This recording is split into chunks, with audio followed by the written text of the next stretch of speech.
ఎడారిలో సెలయేర్లు జూన్ 23వ తారీఖు. ఆయన రమ్మనగానే పేతురు దోణి దిగి యేసునొద్దకు వెళ్ళుటకు నీళ్ల మీద నడిచెను. కాని గాలిని చూచి భయపడి మునిగిపోసాగి, ప్రభువా నన్ను రక్షించమని కేకలు వేసెను.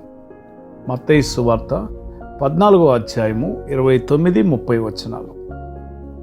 జాన్ బనియన్ అంటాడు, పేతురుకి సందేహాలు ఉన్నప్పటికీ కాస్తంత విశ్వాసం కూడా ఉంది. అందువల్లనే నడిచో లేక కేకలు వేసో యేసు ప్రభు చెంతకి చేరగలిగాడు. అయితే ఇక్కడ చూపు అనగా చూడగలిగే కళ్ళు అనేది విశ్వాసానికి అడ్డుబండగా ఉంది.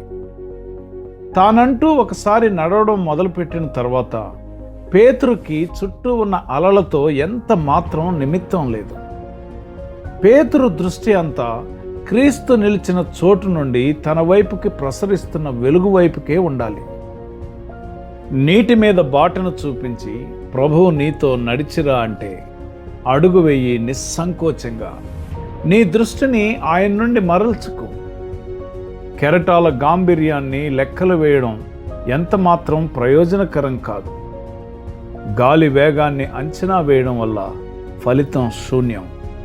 ప్రమాదం ఎలాంటిది అన్న విషయాన్ని బేరీజు వేయడం అంటే దానికి దాసోహం అనడమే.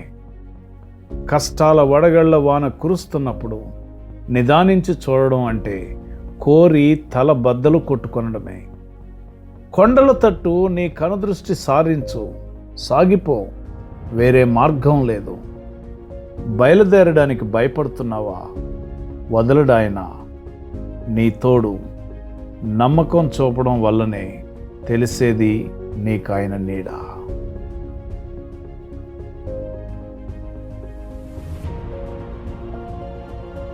పేతురు లాంటి విశ్వాసాన్ని కలిగి